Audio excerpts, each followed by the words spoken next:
प्यारे बच्चों, कैसे हैं आप सब। मैं हूं आपकी राधिका मैम। मेरी हिंदी की कक्षा में आप लोग का बहुत बहुत स्वागत है।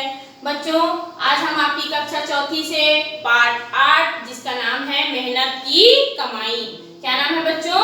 मेहनत की कमाई। और ये हमारा भाग 1 है ना।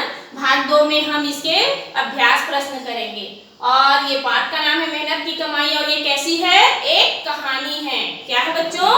ये कहानी है एक मंगू नाम के किसान की कहानी है, जो बहुत ही ईमानदार और मेहनती है। कैसा है बच्चों?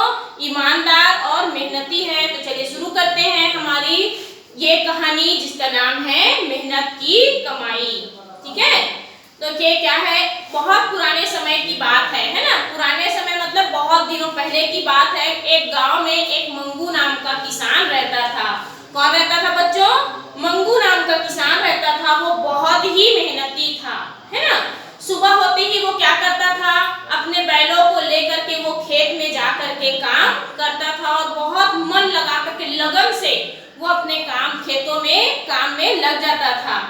एक दिन मंगू अपने खेत में काम कर रहा था, तो वहां पर का जो उस गांव का राजा था, है ना, उस वहां का राजा था, वो अपने घोड़े पे सवार होकर के उसके खेत के पास से गुजरा, है ना। तो खेत के पास से गुजरा तो अचानक मंगू को लगा कि जैसे घोड़े की चमकती चीजें, है ना, घोड़े से कोई चमकती चीजें नीचे गिरी, क्योंकि घोड़ा एकदम तेज रफ्तार से जा रहा है। और जैसे ही मंगू के खेत के पास से पार हुआ तो वो मंगू को लगा कि जैसे घोड़े से कोई चीज सरक करके, चमकती हुई चीज सरक करके नीचे में गिरी है।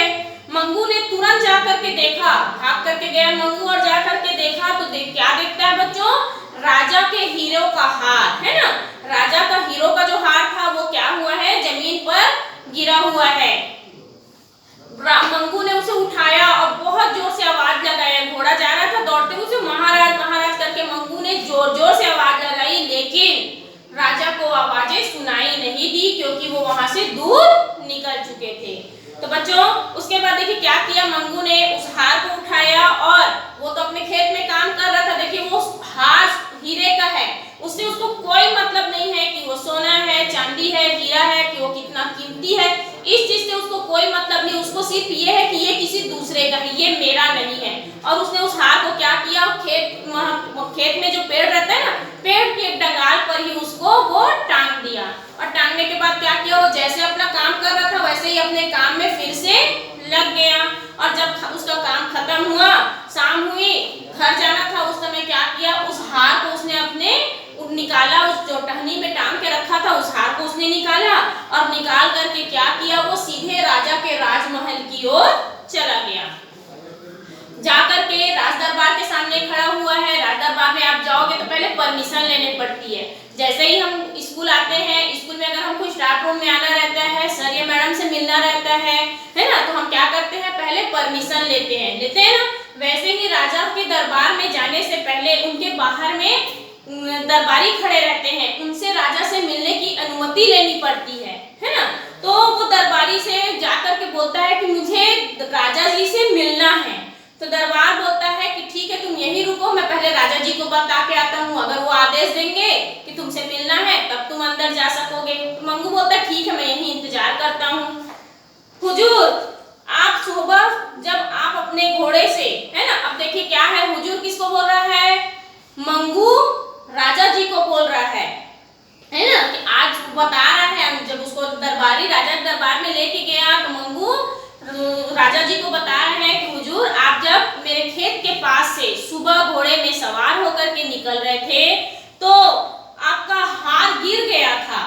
मंगू ने वो हार राजा जी को सौंपते हुए दिखाया। जब वो ये बातें बोल रहा था उस समय क्या किया? उसने वो हार राजा जी को सौंप दिया। तो राजा जी क्या हो गए? बहुत खुश हुए कि मैं, अरे तुम तो बहुत ईमानदार हो, मैं तुम्हारी ईमानदारी से बहुत प्रसन्न हूँ। क्यों? अगर कोई दूसरा होता तो उतना कीमती हार पा करके वो वापस नहीं करता। तो समझ में नहीं आ रहा था। राजा बोलता है मुझे समझ में नहीं आ रहा है कि मैं तुम्हें क्या इनाम दूं, मैं तुम्हारी ईमानदारी से बहुत प्रसन्न हूँ। कौन बोल रहा है? राजा। यह हार मेरे लिए अमूल्य है। राजा ने कहा यह हार मेरे लिए अमूल्य। और अमूल्य किस लिए है बच्चों? इसलिए क्योंकि उसे उसके दोस्त ने गिफ्ट किया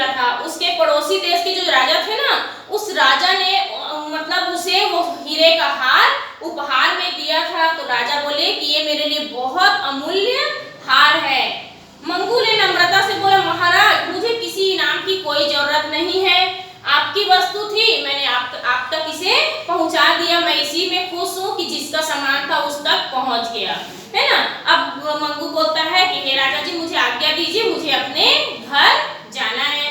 तो राजा ने सिंहासन से उठकर क्या किया, राजा अपने सिंहासन पे बैठे थे, उठे और उन्होंने मंगू के कंधे पर हाथ रखा और हंसकर बोले, भला तुम जैसे ईमानदार व्यक्ति को कौन जाने देगा, आज से तुम मेरे महल में रहोगे और आनंद पूर्वक अपने सुख का अनुभव करोगे।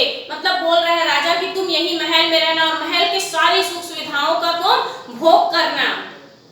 अब क्या हो गया, मंगू वही रहने लगा, है ना। मंगू को राजा के महल में कितने दिन हो गए रहते, 15 दिन बीत गए। कितने दिन हो गए बच्चों, 15 दिन हो गए। अब राजा से जाकर के मंगू कहता है, हुजूर मुझे आज्ञा दीजिए, मुझे घर वालों की याद आ रही है, मुझे अपने बच्चों की याद आ रही है, मुझे अपने घर जाना है, तो मुझे अपने परिवार से मिलने की आज्ञा दे दीजिए करके वो राजा जी से आज्ञा ले रहा है। तो क्यों नहीं, अवश्य जाओ। राजा कहते हैं क्यों नहीं, तुम्हारा परिवार है, तुम जरूर जाओ, उनसे मिल करके आना। मंगू आज्ञा लेकर के क्या किया बच्चों, अपने घर चला गया, मगर वो वापस लौट करके नहीं आया। मंगू नहीं लौट के आया तो राजा ने क्या किया, फिर अपने सिपाही भेजे कि जाओ तो देख के आओ कैसे मंगू वापस नहीं आ रहा है। तो सिपाही जब गए तो क्या देखते हैं, मंगू तो अपने खेत में काम कर रहा है। अब सिपाही ने क्या किया, राजा का जो आदेश था मंगू को सुनाया कि भाई आपको राजमहल में बुलाया है, चलिए आप राजमहल में। तो मंगू फिर से राजमहल में आया। तो फिर राजा उनसे पूछते हैं कि मंगू तुम तो अपने परिवार से मिलने गए थे, ऐसे ही बोल के गए हो ना कि मैं अपने परिवार से मिलने जा रहा हूँ, तो तुम तो अपने परिवार से मिलने गए थे, फिर वापस क्यों नहीं आए, है ना। तो राजा ने बहुत हैरानी से पूछा मंगू से कि तुम तो परिवार से मिलने गए थे भाई, तो फिर वापस क्यों नहीं आए। तो मंगू ने हाथ जोड़कर कहा कि राजा जी मैं आपका एहसानमंद हूँ कि आपने मुझे अपने महल में रहने का सुख दिया। इतने ठाट बाट, इतने शान शौकत से जहाँ आप रहते हैं वहाँ मुझ जैसे गरीब को रहने का जो मतलब सौभाग्य प्राप्त हुआ, उसके लिए मैं आपका एहसानमंद हूँ। मगर मेरा जो असली सुख है वो मेरे परिवार के साथ है, मेरी मेहनत के साथ है ना। मैं जो खेत में काम करता हूँ अपनी मेहनत से, उसी में मेरा असली सुख है। मैं आपके यहाँ रहूंगा तो निठल्ला और निकम्मा हो जाऊंगा, क्योंकि मुझे बैठ के खाने की आदत नहीं है ना। और आपके यहाँ रहूंगा तो कुछ काम है नहीं, तो मैं क्या हो जाऊंगा, कामचोर और निठल्ला हो जाऊंगा। अब मुझे कामचोर नकारा नहीं बनना है, इसलिए राजा जी आप मुझे क्षमा करें और मुझे जाने दीजिए। तो मंगू की ये सारी बातें किसने सुनी, राजा ने सुनी और बोला शाबाश मंगू, है ना, मुझे तुम पर गर्व है। क्या बोल रहे राजा, मुझे तुम पर गर्व है, लेकिन अब तुम मेरा एक आदेश जरूर मानोगे। तो मंगू बोलता है आप बोलिए महाराज, आप जो बोलोगे मैं करूंगा। तो है ना, आप जो भी आज्ञा देंगे सरकार मैं उसे मानूंगा। तो बोलते हैं कि मैं तुम्हें एक तोहफा, मैं तुम्हें एक उपहार देना चाहता हूँ, मगर अगर इसे तुम नहीं लोगे तो मेरा दिल टूट जाएगा। कौन बोल रहा है, राजा, कि तुम्हें ये उपहार लेना ही पड़ेगा। तो ठीक है बोलता है मंगू, क्या करता, ठीक है महाराज आप जो बोलोगे मैं वही करूंगा। तो राजा ने क्या दिया, अब उपहार में अपने हाथ से, अपने हाथ में पहना हुआ सोने का कड़ा निकाल करके मंगू को हाथ में पहना दिया। और मंगू भी क्या किया बच्चों, उस कड़े को ले करके पहन करके राजा जी से खुशी खुशी विदा ली। फिर वो कहाँ गया, अपने घर वापस आ गया। तो बच्चों ये कहानी आप लोग को कैसी लगी, ये कहानी दर्शन सिंह आसठ जी ने लिखी है। किसने लिखी है, दर्शन सिंह आसठ जी ने। और इस कहानी से बच्चों हमें ये सीख मिलता है कि हमें मेहनत करने पर, है ना, हम जो खुद का मेहनत करते हैं उसमें जो सुख मिलता है वो निठल्ला या कामचोर रहने पे हमें नहीं मिलेगा, या दूसरों की सुख सुविधाओं में हम आश्रित रहेंगे तो हमें वो सुख प्राप्त नहीं कर सकते जो हम अपनी मेहनत से, अपने बल से कर सकते हैं। तो बच्चों ये था हमारे पाठ मेहनत की कमाई। मेरे ख्याल से आप लोग को बहुत अच्छा लगा होगा। हम इस पाठ से बहुत सारी बातें सीख सकते हैं ना। अब ये हमारा भाग 1 है जो कहानी वो कंप्लीट होता है। इसके पार्ट 2 में मैं इसके अभ्यास प्रश्न लेकर के आऊंगी बच्चों। तब तक के लिए आप लोग घर में रहें, स्वस्थ रहें, सेफ रहें। धन्यवाद बच्चों।